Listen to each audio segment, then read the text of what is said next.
Halo, hari ini kita langsung aja nih, kita kupas tuntas soal dunia teori konspirasi yang paling terkenal. Kita pakai sumber dari artikel CNN Indonesia yang menarik banget. Oke, Sumber ini bilang, teori konspirasi itu semacam upaya sengaja buat belokin fakta. Jadi nolak cerita yang udah ada, biar orang percaya versi lain. Katanya sih bisa sampai mencuci otak. Ngeri juga ya. iya definisi yang cukup kuat itu. Nah, tujuan kita hari ini mau coba bedah beberapa contoh yang populer aja, terus lihat fakta umum yang diterima gimana menurut sumber ini ya. Siap, Mari kita mulai deh. tentu. Teori kayak gini memang sering banget munculnya pas ada kejadian besar yang bikin kaget atau bingung. Kayak ada semacam kebutuhan gitu ya, buat cari penjelasan lain kalau cerita resminya terasa, gimana ya, aneh atau susah diterima. Bener banget. Coba kita lihat deh contoh-contoh dari sumber Anda itu, gimana polanya? Betul. Kelihatan pulanya di peristiwa yang mengguncang dunia. Misalnya serangan 911. Sumber kita sebut ada teori yang nyalahin Israel gitu. Padahal fakta yang kita tahu dan ditegaskan juga di sumber, pelakunya ya Al-Qaeda. Kelompok militen itu kan yang dipimpin Osama bin Laden waktu itu. Iya. Terus pembunuhan Presiden AS John F. Kennedy JFK Ya. tahun 63. Artikel itu nyebut ada teori kalau Lee Harvey Oswald nggak sendirian nembaknya. Yang itu sering dengar juga. Ada spekulasi macam-macam, ada yang bilang CIA terlibat, atau malah wakil presidennya Lyndon Johnson. Spekulatif banget ya kedengarannya. Tapi ya itu teori. Lalu kematian Putri Diana tahun 99. Sumbernya jelasin ada teori dari Muhammad Al-Fayed, dia klaim itu pembunuhan terencana oleh intelijen Inggris. Tapi investigasi resmi, kata sumbernya, tahun 2006-2007 itu udah buktiin klaim itu nggak ada dasarnya. Nah ini dia.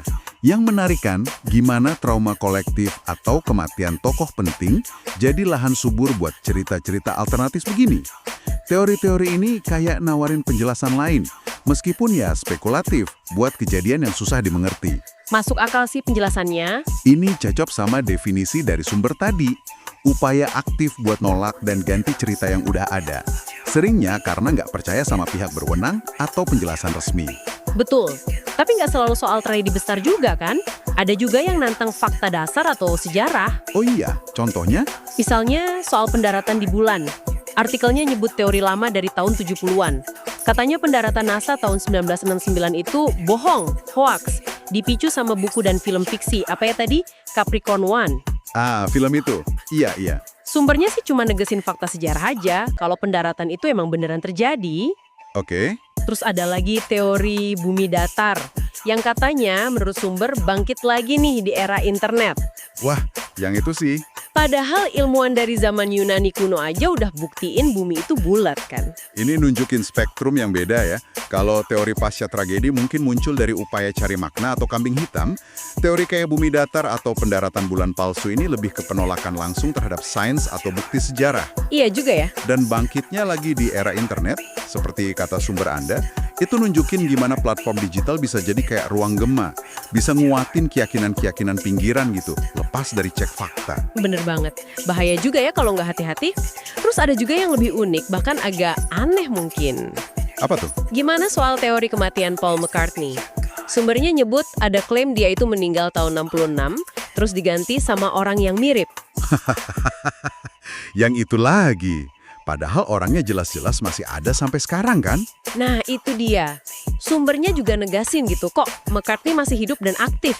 Aneh-aneh aja ya. Terus yang lumayan baru dan agak absurd, birds aren't real. Oh, saya pernah dengar sekilas soal ini. Teori dari Peter McIndoe tahun 2017, kata sumbernya. Klaimnya, semua burung itu drone mata-mata bikinan pemerintah AS. Hah? Serius? Semua burung? Begitu katanya teorinya. Waduh. Kasus McCartney sama Birds Aren't Real ini menarik sih. Nunjukin gimana narasi konspirasi bisa tetap ada. Bahkan pas bukti buat ngebantahnya jelas banget.